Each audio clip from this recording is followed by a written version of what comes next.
সেখানে পুলিশকে হত্যা করা হয়েছে, সাংবাদিকদের হত্যা করা হয়েছে, আমাদের আওয়ামী লীগ নেতাকর্মী, সাধারণ মানুষ। দেশ আওয়ামী লীগেরও না, দেশ বিএনপিরও না, দেশ কারো বাবার সম্পত্তিও না। দেশে কারফিউ দেওয়া কিন্তু গর্বের বিষয় নয়।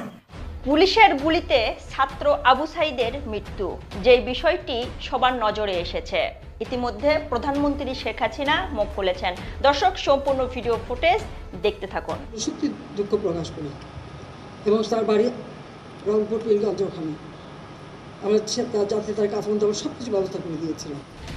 দীর্ঘ 7 দিন ইন্টারনেট ছিল না, ইন্টারনেটের বাহিরে আমরা ছিলাম। ইন্টারনেটে আমরা বিভিন্ন সময় এ সকল তথ্য দেখছিলাম। ছাত্রছাত্রী কোঠা আন্দোলন করছে, সেখানে ঢাকা বিশ্ববিদ্যালয়, জাহাঙ্গীরনগর বিশ্ববিদ্যালয় এবং জগন্নাথে দেখেছেন, রংপুর, চট্টগ্রাম, সব স্টুডেন্টরাই সেই আন্দোলনে আটকে ছিল। তারা কোঠা সংস্কারের দাবি চেয়েছিল মাননীয় প্রধানমন্ত্রী শেখ হাসিনার কাছে। এবং আমরা দেখেছি সেই আন্দোলনে পুলিশের গুলিতে নিহত হয়েছিল রংপুরের আবু সাহিদ, হতদরিদ্র পরিবারের সন্তান। সে ইংলিশে পড়াশোনা করত রংপুর বিশ্ববিদ্যালয়ে।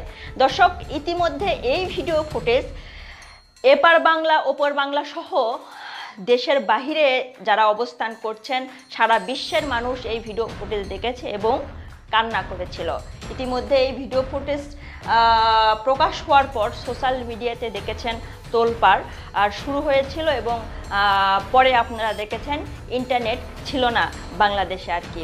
যাই হোক, অনেকেই এখন ফেসবুক ব্যবহার যারা করছেন এবং বিভিন্ন ওয়েবসাইট বন্ধ আছে, ইউটিউব সহ টিকটক এবং ইন্টারনেট দেওয়া হয়েছে, যদিও ফেসবুকে ঢোকা যাচ্ছে না।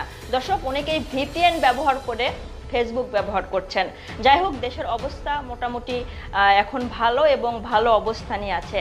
মাননীয় প্রধানমন্ত্রী শেখ হাসিনা আবু সাইদের মৃত্যু নিয়ে কথা বলেছেন এবং আপনারা জানেন দর্শক, অনেকেই এই কারফিউ জারি হয়েছে এবং অনেক ছাত্র, পুলিশ, আওয়ামী লীগের ছাত্রীরা যারা ছিল এবং সেই ভিডিও ফুটেজগুলো আপনারা যদি একটু ধৈর্য সহকারে দেখেন তাহলে হয়তো বা বুঝতে পারছেন। দর্শক, তার আগে আমরা একটু প্রধানমন্ত্রী শেখ হাসিনার মিথ্যা অপপ্রচার চালিয়ে কাউকে যেন বিভ্রান্ত করতে না পারি। যারা এসবের সাথে জড়িত সারা বাংলাদেশের আনাচে যে যেখানে আছে তাদের খুঁজে বাইর করুন। তাদের কিন্তু গর্বের বিষয় নয়। হেলিকপ্টার থেকে বোমা ফেলা, এটা কোনো গণতান্ত্রিক দেশের আচরণ হইতে পারে না। এখানে পুলিশকে হত্যা করা হয়েছে, সাংবাদিকদের হত্যা করা হয়েছে, আমাদের আওয়ামী লীগ নেতাকর্মী, সাধারণ মানুষ। দেশ আওয়ামী লীগেরও না, দেশ বিএনপিরও না, দেশ কারো বাবার সম্পত্তিও না। দেশে কারফিউ দেওয়া কিন্তু গর্বের বিষয় নয়।